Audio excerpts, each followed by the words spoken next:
සුබ දවසක් වේවා. ඔන්න තවත් අලුත් වීඩියෝ එකකින් ඔයගලන්ව හම්බුණා. මම මේ කියන්න යන්නේ ලේබර් රූම් එකෙන් වාට්ටුවට ආවට පස්සේ මොකද වුනේ කියලා. ඔන්න බබාවයි අලුත් උපන් බබාවයි අම්මවයි මාවයි ඔන්න අපි වාට්ටුවට ආවිල්ලා අපිට ඇඳක් දුන්නා. ඇඳක් දුන්නාම ඊට පස්සේ බබාට එතරම් කොට් එකයි නෙට් එකයි ඒවා ඔක්කොම හොස්පිටල් එකෙන් දෙනවා. ඒවට අලුත් මේවා කාපට් දාලා එතකොට ඒවා පිරිසිදු කරලා ඔන්න දෙනවා. ඊට පස්සේ අපි ගෙනිච්ච බෑග් එකේ තියෙන බබාගේ අලුත් ඇඳුම් ඒවත් ඔන්න අස් කරගෙන අපිට ඒ ටික මේව කරගන්න පුළුවන්. ඊට පස්සේ බබාට කිරි දෙන්න ඕනේ පැය දෙකෙන් දෙකට කියලා ඔන්න මිඩ්වයිෆ් මිස් කෙනෙක් කොහොමද බබාට කිරි දෙන්න කියලා ඔන්න කියලා දුන්නා. එතකොට බබාව අල්ලන්නේ කොහොමද? එතකොට බබා චුට්ටක් අපිට මගේ පළවෙනි බබා හින්දා බබා කොහොමද අල්ලන්නේ? මේවා අලුත්නේ. එතකොට ඔන්න අපි ඒ දේවල් කරලා බබාට කිරි දෙන එක තමයි ලොකුම හොඳටම කරන්න ඕනේ. මොකද නැත්තම් බබාලා කහ පාට වෙනවා කිරි නැති වුණොත්. ඉතින් අපි හරියට බබාට කිරි දෙන්න ඕනේ. අම්මටත් අමාරුයි.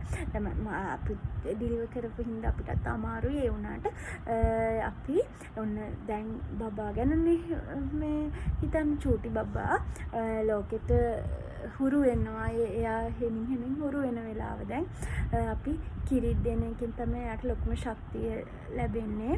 ඉතින් ඔන්න කිරි දීලා ඔන්න බබාට කිරි දීලා යාව තිබ්බට පස්සේ එයා හිමීට නිදා ගන්නවා. ඉතින් ඔන්න අම්මලා බබා ලෙඩ බලන වෙලාවට හවස 5ට විතර ඔන්න අම්මලා ආවා. මමත් ඊට විනාඩි 10කට විතර කලින් තමයි මාවත් වෝඩ් එකට ගෙනාවේ. ඊට පස්සේ ඔන්න අම්මලා ආවට පස්සේ බඩු ටික ඔක්කොම අස් කරගත්තා. මාත් පොඩ්ඩක් වොෂ් එකක් දාගත්තා. කෑම කාලා තමයි ගියේ. මොකද චුට්ටක් පේන්ට් වෙන ගතියක් වගේ තිබුණා. ඇඟට ගොඩක් මහන්සි ගතියක් තිබුණා. මොකද බ්ලීඩ් වෙනවා තව. ඒක හින්දා චුට්ටක් ඇඟට අමාරු ගතියක් තිබ්බා. ඒකින්ද හොඳට කෑම කන්න පුළුවන්. කෑම කාලා අම්මලත් කෝපි එකකුත් ගෙනත් තිබ්බා. අර මහන්සිය යන්න මම රෑත් කෝපි බිව්වා. ඊට පස්සේ ඔන්න කෑම කාලා ඊට පස්සේ ක්ලීන් වෙලා මාත් ආවා. ඊට පස්සේ ඔන්න බබාව අපි තනියම බලා ගන්න ඕනේ. අම්මලා යන්න ඕනනේ. ඊට පස්සේ ඔන්න රෑත් පැය දෙකෙන් දෙකට වගේ වෙලාව බලලා කවුන්ට් කරගෙන අපි කිරි දෙන්න ඕනේ. එතකොට කිරි දීලා හැබැයි ඔන්න මම බබාව කිරි දීලා තිබ්බට පස්සේ එයා චුට්ට වෙලාවක් ගිහිල්ලා නිදා ගන්නවා. මමත් එතකොට නිදාගත්තා. ගොඩාක් නිින්ද යන්නේ නැහැ එදාට. මොකද අනිත් බබාලත් අඬනවා. අපේ බබත් සමහරලාට අඬනවා. සමහරලාට අනිත් බබාලා අඬද්දි අපේ බබා අඬන්නේ කියලා හැරෙනවා. ඔහොම ඉතින් ඔන්න මේ මම ඊට පස්සේ රෑ ඔන්න 4:00 පාන්දර 3:00 විතර ඒත් ඔන්න හරියට ඔක්කොම බෑග් ටික අස් කරගත්තා. ඊළඟ දවසේ දැන් ගෙදර යන්න ඕනනේ කියලා ඔක්කොම බෑග් ටිකත් අස් කරගත්තා. ඊට පස්සේ ඔන්න ඊළඟ දවසේ තමයි බබාව වෙනම බලන්න ඩොක්ටර් කෙනෙක් එනවා. මාව වෙනම බලන්න වෝඩ් එකේ කලින් වෝඩ් එකේ ඉඳන් හිටපු ඩොක්ටර් එනවා අම්මගේ කන්ඩිෂන් එක කොහොමද කියලා බලන්න. ඔන්න ඊට පස්සේ මුලින්ම මාව බලන්න අපේ වෝඩ් අම්මලව බලන්න එනවා. ඊට පස්සේ අපේ කොහොමද මට පොඩ්ඩක් sugar 1 වැඩි වුණානේ. එතකොට sugar level එක ඊට පස්සේ ඩිලිවරි එකකින් පස්සෙත් බැලුවා.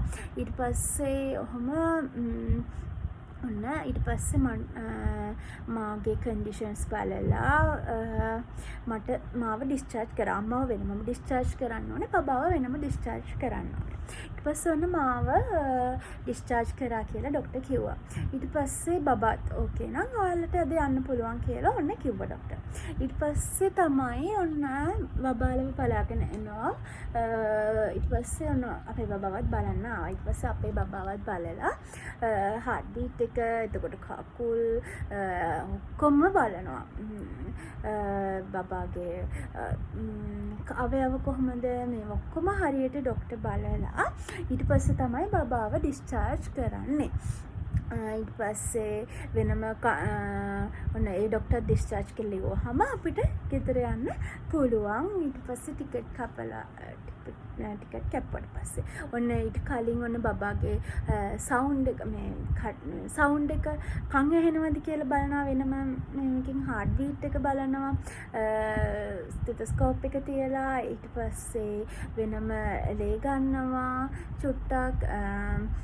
ඊට පස්සේ බබාගේ එන්න කලිනුත් බර බලනවා.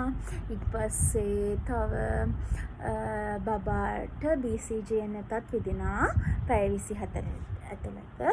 ඒ ටික තමයි ඔන්න වාට්ටුවට ලේබර් රූම් එකෙන් වාට්ටුවට ආවට පස්සේ. ඊට පස්සේ මටත් විටමින් A අධිමාත්‍රාව කියලා කරල් 2ක් දුන්නා. ඉදාම බොන්න කියලා. ඒක මාස 3කට ඇති වෙන්න ඇති කියලා. ඒ විටමින් A අධිමාත්‍රාවත් මමත් ලබා ගත්තා. ඊට පස්සේ අපිට වාට්ටුවෙන් උපැන්න සහතිකය ගන්න කියලා ඒ අවශ්‍ය කොහොමද උපැන්න සහතිකෙත් හදාගන්න කියලා ඒ දේවලුත් අපිට කියලා දීලා ඔක්කොම කරන්න ඕනේ විස්තර ගෙදරදී. ඊට පස්සේ කිව්වා ගෙදර ගියපු ගමම අනිවාර්යයෙන්ම මිඩ්වයිෆ් මිස්ටර් අපේ තමන්ගේ ප්‍රදේශයේ තමන් අයිති මිඩ්වයිෆ් මිස්ටර් අනිවාර්යෙන් කියන්න කෝල් කරලා එතකොට මිඩ්වයිෆ් මිස් එනවා. දවසක් දෙකක් ඇතුළත ඇවිල්ලා දවසක් දෙකක් ඇතුළත අනිවාර්යෙන් මිස් එනවා ගෙදරට බබාවයි අම්මවයි බලන්න. ඊට පස්සේ ඔන්න හොස්පිටල් එකේදී අපිට ඔය ටික තමයි මේන්ලි උනේ. බබාට කිරි දීලා බබාට අවශ්‍ය කරන නැපි මාරු කරලා ක්ලීන් කරන ඒවා මේ දේවල් මොනවාද බඩු ඕන කරේ මම මොනවාද බඩු ගෙනිච්ච කියලා මම ඊළඟ වීඩියෝ එකේදී ඔයගලන්ට කියන්නම්. ලේබර් රූම් එක බෑග් එක වෙනමයි. ඊට පස්සේ හොස්පිටල් බෑග් එකට මොනවාද මම දාගත්තේ කියලා මම ඊළඟ වීඩියෝ එකේදී ඔයගලන්ට ගේන්නම්. එහෙනම් අම්මලා මොනවා හරි ප්‍රශ්නයක් තියෙනවා නම් කමෙන්ට් එකක් දාන්න. ලයික් ෂෙයා කරන්න සබ්ස්ක්‍රයිබ් කරන්න අමතක කරන්න එපා. අපි අලුත් වීඩියෝ එකකින් නැවත හමු වෙමු. සුබ දවසක්.